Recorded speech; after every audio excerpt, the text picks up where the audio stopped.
Hi, I'm Virginia from Right Clinic, and here with me today is Adi and Pranav. They are from Doctors and Writers, and they'll be talking all about everything that you can do as a writer in general, not so much specifically medical writing.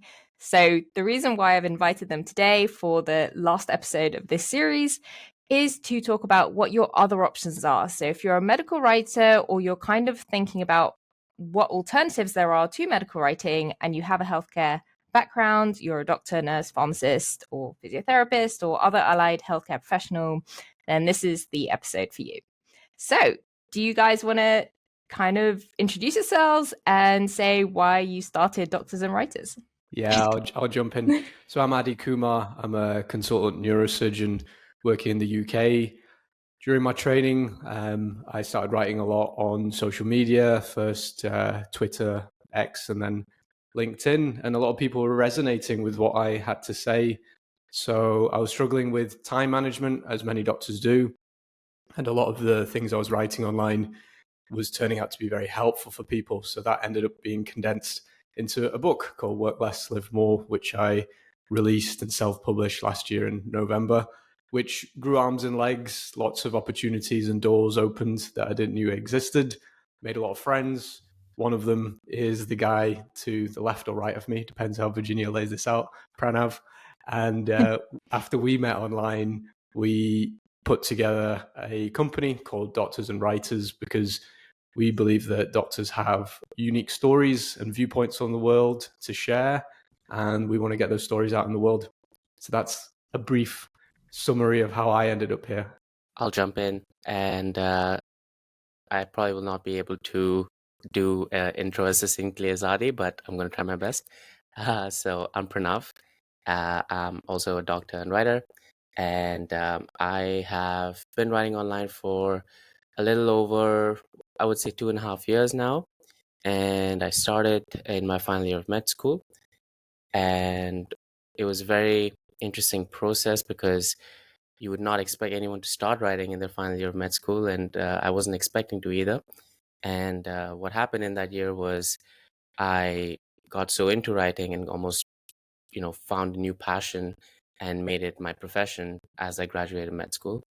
I started writing specifically on Twitter, built up a newsletter, and was lucky enough that people wanted to read my my writing, which was always a great thing.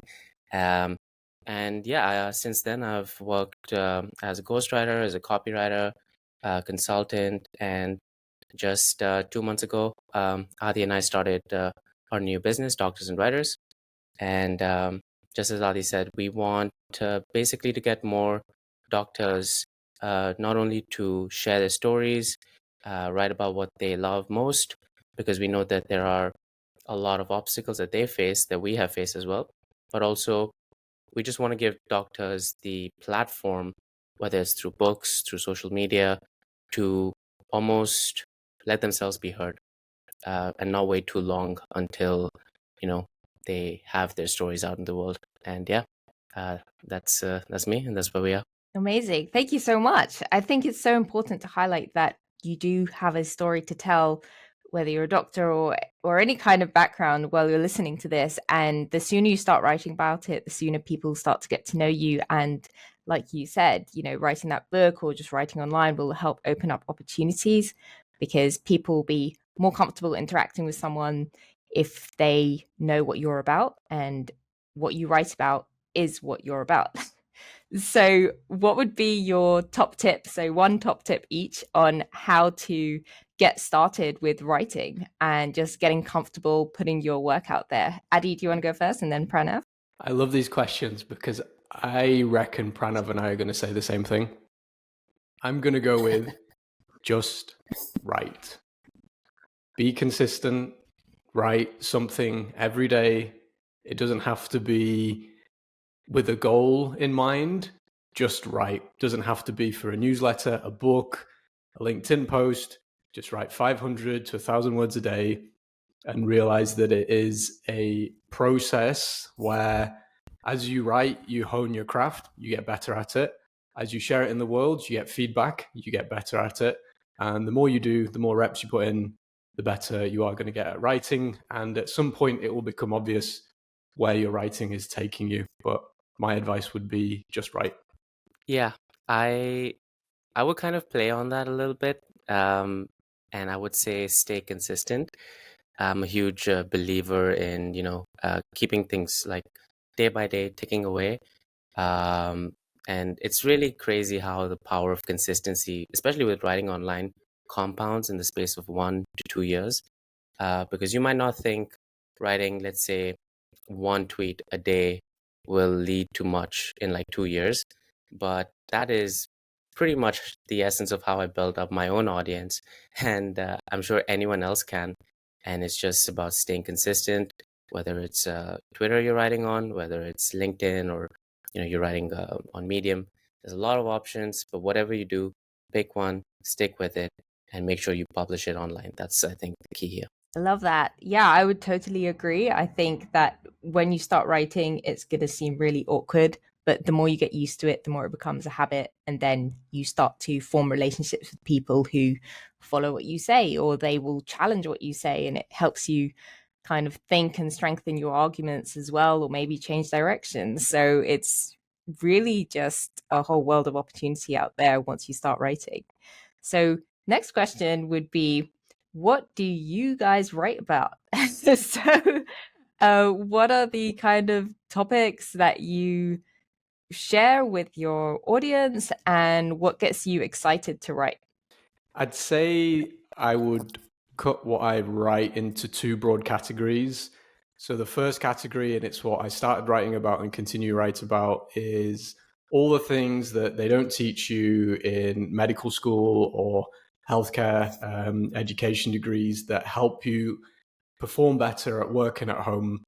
And that's quite a broad topic, but that seemed to be what I was writing about that people found most useful. An example would be how to train resilience as a surgeon. It's something that we are supposed to have as a person or as a professional, but no one tells you what is resilience, how do you build it, how do you navigate tricky situations. So it's a lot of human factors, a lot of psychology that directly translates to the workplace. And the source for those ideas for me come from reading outside of medicine. So it's a marriage between my own interests and also my profession. So it makes me a better surgeon and hopefully helps people pick up lessons that took me a long time to pick up. The second half that has been much more recent is I write about writing. And again, that's a very big topic. It can be who are you writing for and to what end, down to the mechanics of writing with clarity and vigor and choosing the right words. And I would say those are two main areas that I write about. For me, excuse me. For me, it's almost the same, bar the fact that I am not a surgeon. Uh, it's a little different in terms of, I think, entrepreneurship is something I'm very interested in now, and productivity has always been a content staple. Just things that I find, I guess, excuse me again. Just things that I find interesting on a day-to-day basis, and I find I've always loved reading books about productivity and nonfiction books. So um, what I do is I take away some of my best notes, compile them through my own experience, and then share them online. And I've had I guess, a recurring theme of doing that. Um, Apart from entrepreneurship and productivity, I would also go a little bit into writing, and that's something um, I did almost like a way of teaching myself. So if I learned, say, how to write from a book like, let's say, Great Leads, it's a great copywriting book, and if I read through the book, I wanted to summarize and really consolidate information in an effective way, almost like med school. I would replicate it, but the only difference would be it's going out to millions of people, hopefully, in the world. So it has to be really like on point from first line all the way to last. Um, and yeah, that's kind of also how I taught myself how to write, and has been another big staple. So entrepreneurship, productivity, and writing for me. Awesome. Awesome. So I think also another thing to mention is that when you write, you might not get an instant response or instant fans. people will be searching for your writing for years and years to come. So I love that you mentioned the compounding effect of writing. So once you're consistent and you have enough content out there, then kind of like when new episodes of, your favorite TV show are coming out, you can either watch them as they come out, or someone in 5 years' time will say, hey, you should watch all 12 series of Friends. So, if you have enough work out there, then you will be found because people will recommend you as well. So it's important to kind of keep that long-term mindset as well.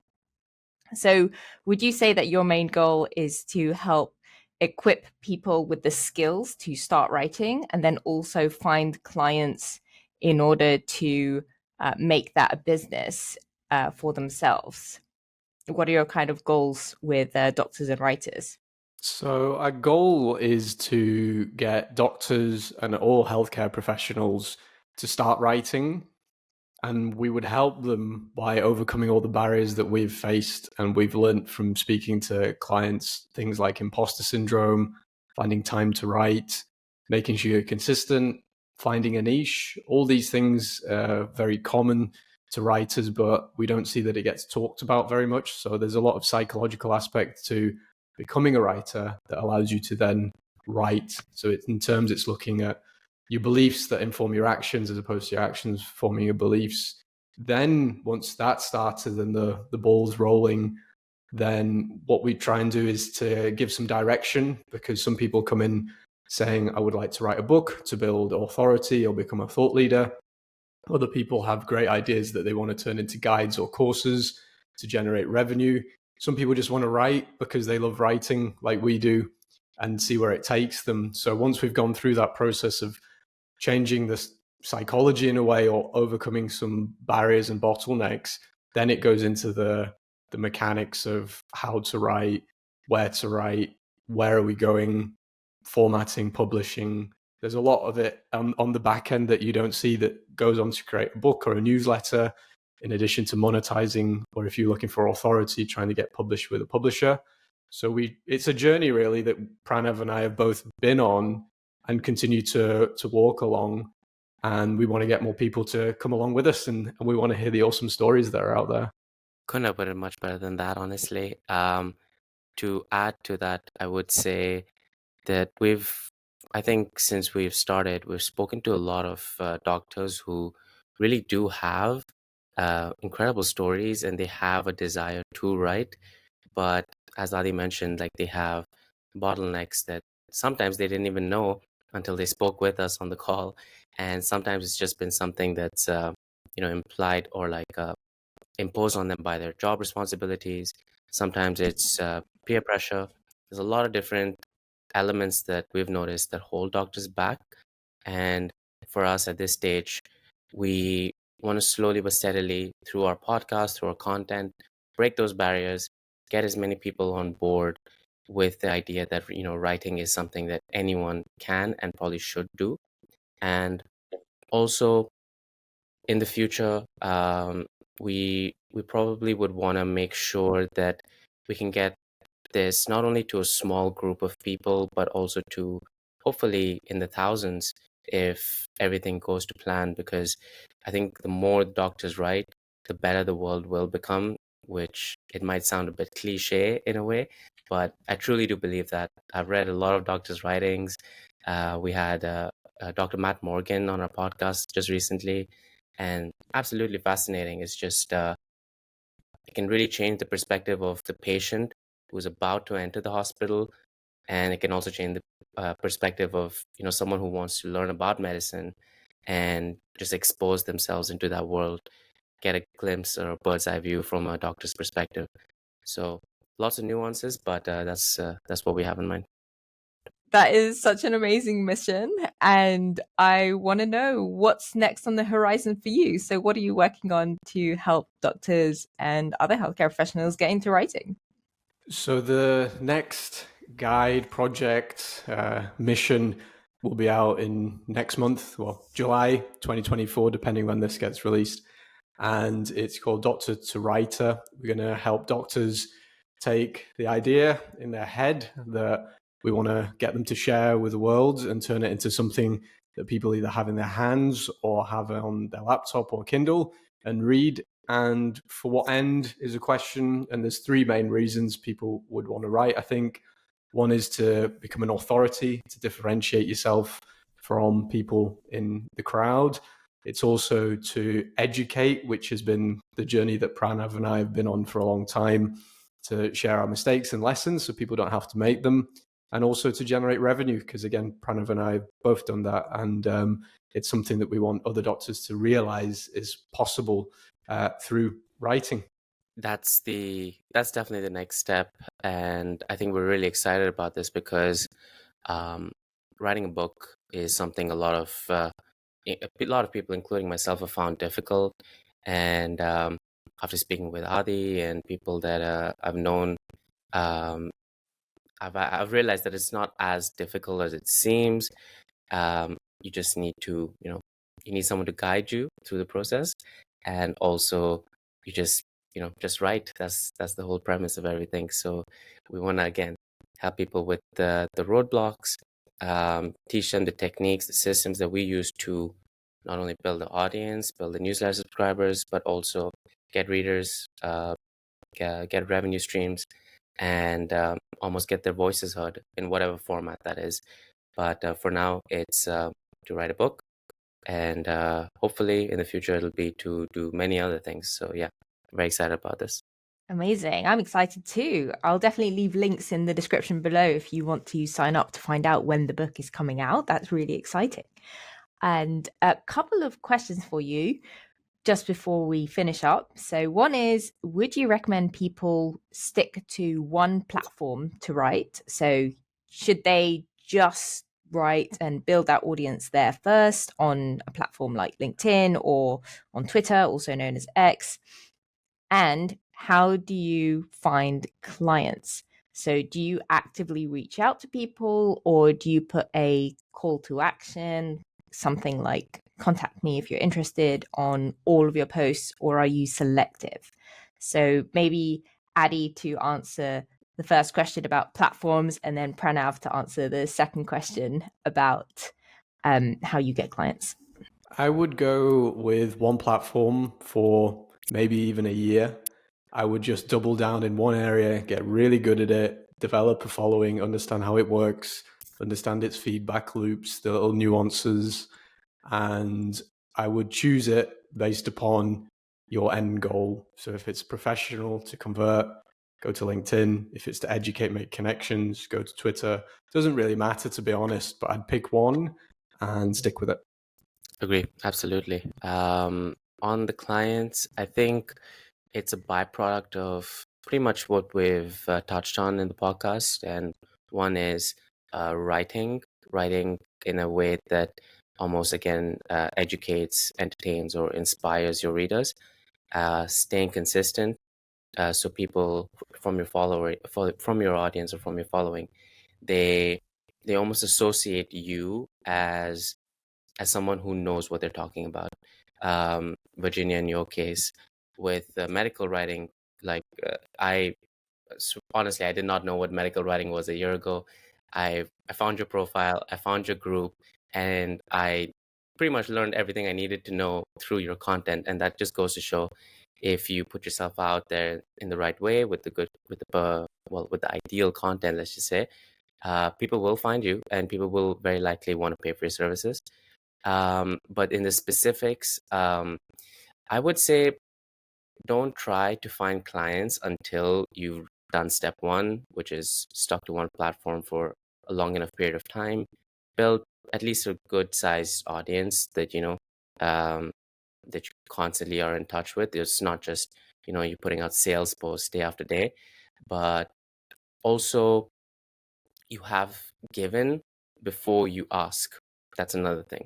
A lot of people, again, they put out offers, they put out sales pages and stuff, but they're not giving anything to their readers to get them excited, get them, give them an idea of what it is that they're trying to sell. So lots of different like steps there, but just keep it consistent with the content, and then educate your readers and get them excited about what it is that you have to sell. And very likely you will make sales and find clients. No doubt about that. Amazing. Thank you so much for your wise words, Adi and Pranav. And if you've been watching or listening this podcast episode, then please check out all of the links in the description so you can connect with Adi and Pranav, find out more about Doctors and Writers, and look forward to their new book as well. So thank you so much for watching and listening. And that's a wrap for this series. And hopefully there'll be a next one.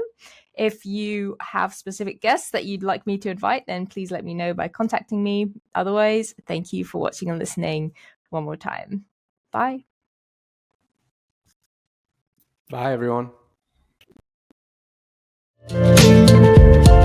Thank you for carrying on talking, even though I disconnected. That's the beauty of Riverside. So I literally missed, I think, the whole 2 minutes or something. But I'm back now. I'm sure it was amazing, everything you said. It was a good answer, don't worry. It was a good answer. Okay, I believe you.